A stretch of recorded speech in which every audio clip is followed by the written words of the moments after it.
Hey, how's it going? Hey. Sorry, I thought you Hey. Oh my gosh. Hey. And Right, I need to tell you why this is famous though. okay, just 1 second. Welcome Thank you. to a version of Jazzlink Media podcast. Right. And today I'm showing the beauty in life through other people's eyes. And today I have a wonderful guest, GenErika. Thank you very much. How's it Hi, going? babes. Yeah. I'm all right. Right, let me tell you the story, go on. right? Yeah, tell us the story. Jazzy hasn't done any research on Todmorden, which is fine, but this story I think is going to blow your mind. Yeah. So in the 80s, I may get this wrong, but in the 80s there was a famous case here of a policeman that saw an alien sighting further down this road, and he was convinced that he saw aliens, and he was this whole story. It's on so many YouTube videos. It's on Uncanny. It's on loads of things. Seriously? And but he got fired from his job because he believed it so much. And they actually we're at the Golden Lion at the minute, and they hold regular UFO meetings every month here. Really? Yeah, it's very big on here. No way. But it's a really big case. There's loads of things that lead into it. There was cows loose in the park. And another thing there was a body found at the train station on a pile of coal, but there was no coal on the body. Oh my god! So there's loads of things to get into about it, and it's a massive story. When did it start? 80s. It's in the 80s, it's early 80s, I think. Oh my god! But it's a big story around here. So you'll see loads of excuse me, I just burped. It's okay. And, that too. but yeah, there's loads of stories of just aliens and things like that around here. Have they affected you? No, I don't really know how I feel about it. How do you feel about it? I don't really care, to be honest. I might have seen aliens before, but I'm not going to delve into that. Okay. I don't think it's the story I should delve into. That is fine. It will come out eventually, but this podcast I don't think is the one. Is it in York? It was in York. Cool, that's quite cool. Yeah, it doesn't surprise me. It's a bit of a interesting subject, isn't it, with everything. Yeah, we'll have to get into it in another one then. Yeah. So tell me, how did you get into drag? I need to know. So I always find this story quite interesting because, a lot of people grow up. Yeah. I think when you're old, you come out or you realise, you're trans, blah, blah, blah, lesbian, all this sort of stuff. I think people always sort of can then look back at your childhood and be like, it was this point, it was this thing. But when I was younger, I never really had that. I was a painfully shy child, and I just the idea of being in stuff like this I never would have thought it really. And no, honestly, and even talking about drag people, I remember being at uni one time and I was with a friend of mine, so we were 18, 19, and it was in Funny Girls in Blackpool, and it was this drag act was DJing, but then was throwing jokes at us. And it was this is funny. But then it kept going. And it was to the point where it was it was just really unnecessary. And it was just I can't be arsed with this. And you're now just digging at it. And ever since then, I said to my friend, if you ever tell me that I want to do drag, don't do it. Whoa, okay. But going back to childhood, I never I got into it. I got into sort of realising who I was when I was about 14, 15. So a very big thing for me. It's a very big trauma dump story. Okay. But so my dad died when I was on my 14th birthday, and that really shaped me into who I was because it was such a, and it wasn't he didn't get terminally ill or anything. It was a building accident, and then it just was, and it was in our house as well. So it was a building accident, and it happened in our house. It's mental. There's stories of it online. It was in the papers. It was everywhere. It was in local news. But since that, I specifically remember. I feel it was around the time I was watching I think it was Britain's Got Talent, and it was And it was like I remember just watching it in bed, and it was all these young people that were doing all these cool things. Because I think it was there was a break dancer that got really famous that won it. I can't remember his name, but and since then it was kind of like I realised I just sat there. I was just like, I'm literally sat here doing nothing with my life. And then I got into singing, and then that's how I kind of then realised who I was. And then did amateur dramatics. And then you look back at look back at your life, and then you kind of realise who you are, and you come out and all that. I came out when I was like 18 and whatever. But like, then you look back and sort of realise, oh, there maybe were points or whatever. But when I was younger, I didn't I didn't play dress up. I didn't wear like my mum's shoes and all that shit. I liked really. I grew up on wrestling. Like I loved all the 90s boys shit, the stereotypical boy things like Jackass and like Simpsons. I loved all that shit. So so I don't know. Yeah. Okay. Yeah. Wow. That's pretty, like, you're beautiful. Like, honestly, you're so stunning as you are in drag. Like, honestly. Thanks. It is mad. I never thought I'd be doing this. Like, yeah, and kind of like go with that as well. Like, queen of positivity. Where do you get your positivity from? So that was solely actually that reason that we said actually the one in Blackpool that just kind of kept going.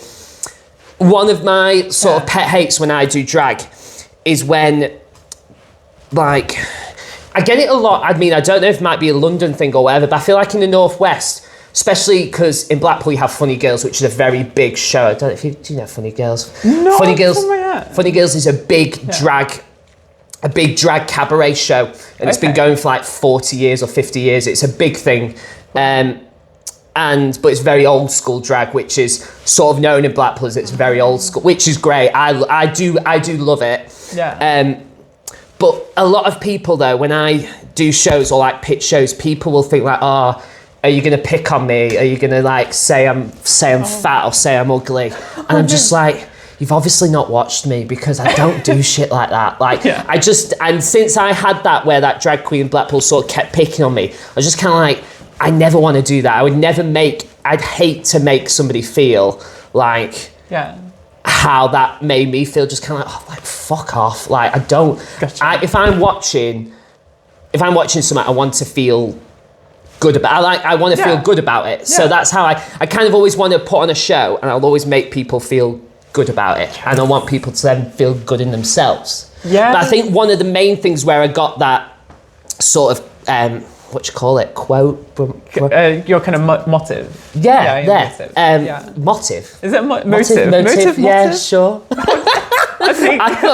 Motive. I've never heard of motive, but I didn't really do English, so. I can't spell. That's another thing. Anyway, we won't get into English, but I did one of my first big photo shoots. In drag, and like it was Kirsty Garland. It's this big, like, I don't know if we can put it up or whatever and all that sort of shit. But it was this. I did this photo shoot, and it was in a burlesque sort of outfit. And I remember getting the photos of it, and I was like, whoa, like, because for years. So when I did musical theatre, when I did like studied that at uni and stuff, I was always told that. So I was really skinny, like, and it's quite. I don't know if anyone here has ever had like any theatre training, but back then it used to be brutal, and they used, they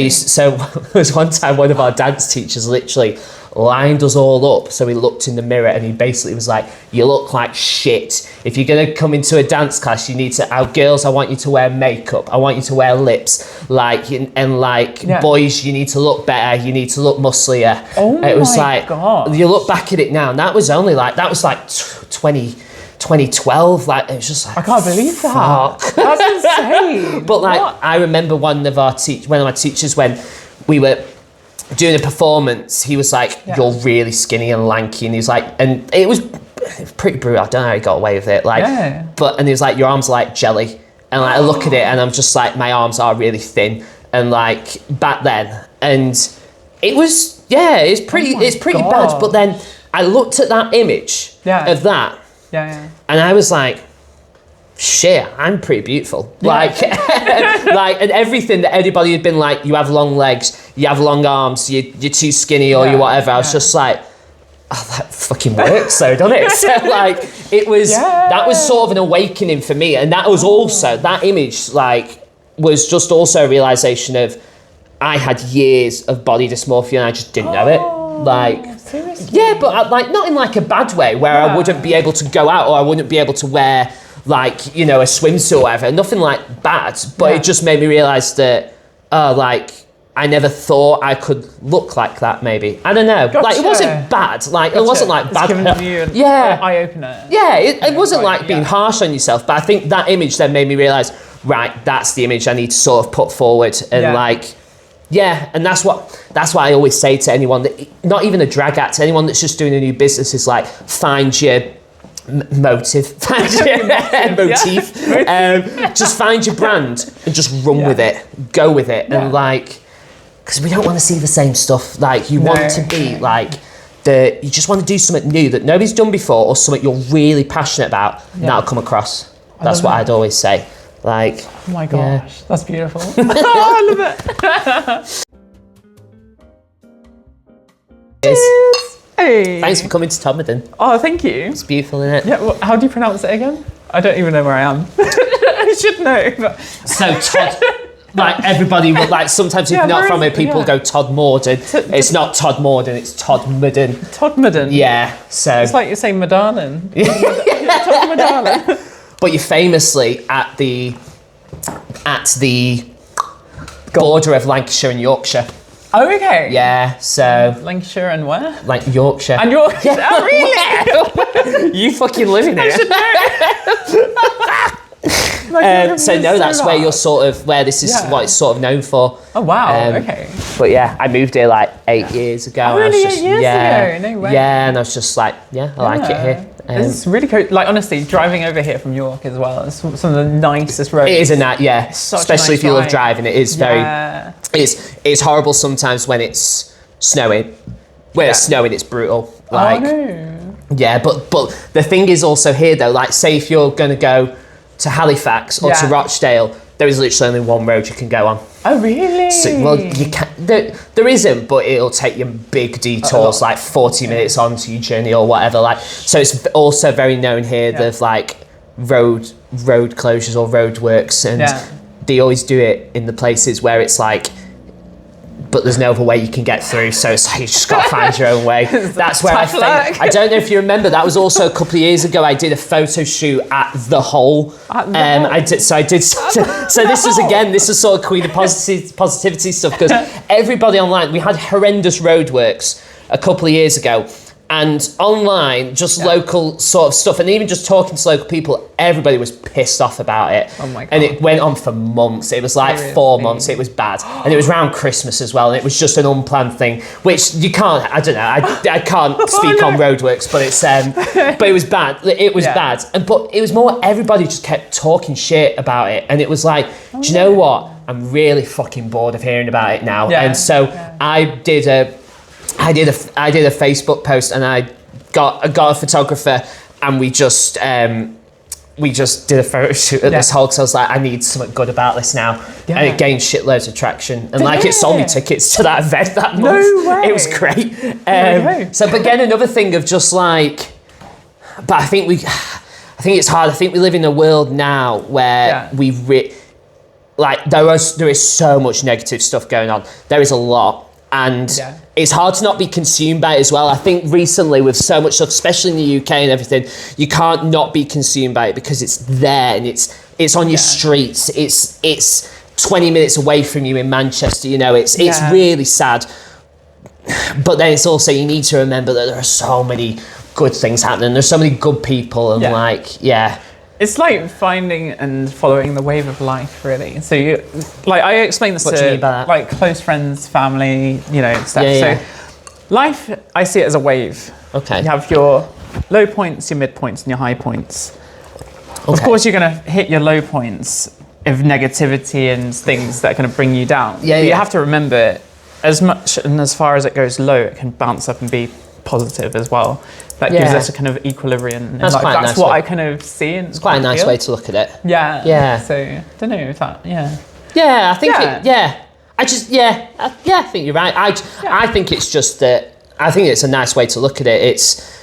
I just think sometimes it is so hard to just not get consumed in it and like. That's it. Use negativity for positive ways. Yeah, you know, kill with kindness. I can't fight for shit. Like people are like, you're from Blackpool, you must be able to fight. I'm like, I don't. I just had a load of mates that could. They would always back me up, so it was great. Hey, that's awesome. but then when I had a dead dad, everybody was really nice to me. So then, no, it was fine because everyone gave me shit. Other people would bollock them or fight them. It was great.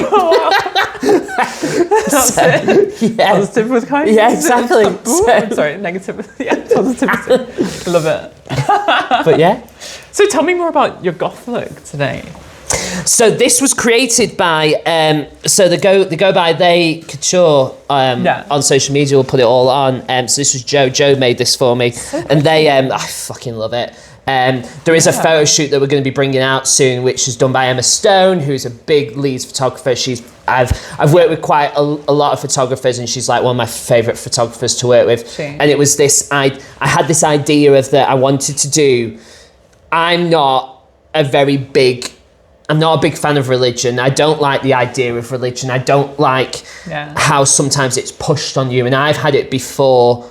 When my dad died, his sister was very heavily Catholic, and she is a great auntie. Like I can't fault for it, but she tried to kind of push me when I was younger into like finding God, and it was just I was just like I can't find it, and I just can't. But I also think now there's a lot of things in the news, or people will use religion as a way of, but you can't be like that because God wants you like this, or blah, blah, blah, or whatever. And I hate it, that idea that religion makes the person and you should be like that because of religion. And I hate it. So I wanted to do a look that was a fuck you to religion. So I did Todmorden Unitarian Church, which is not far from where we are now. It's literally there, and it's you could actually see it outside here. It's really that far, and it's a really old Gothic church, but they do a lot of cool, nice, niche events. So I knew it was the right place. So I'm not, and that's also the thing. When you do a photo shoot at church, you don't want to piss the people off, because I don't want it to be because that's the thing. Also, religion. If people find their comfort in it, who am I to say like, good for you, great. It's just when it's being pushed on you, or people like will push it on you or change their way, or like I don't know, when it sort of consumes them and tries to consume you. So I wanted to do this old witchy like mother of a church that's sort of being consumed by religion. Gotcha. So and I've got a new number where I'm working on. So I rip the Bible, and I'm also working with it. I've not done it yet, but I've been rehearsing with it, but with a staple gun. Oh, okay, right. Yeah, Fun. so it goes places. So yeah. This is going to be a sharp. Keeping it alternative.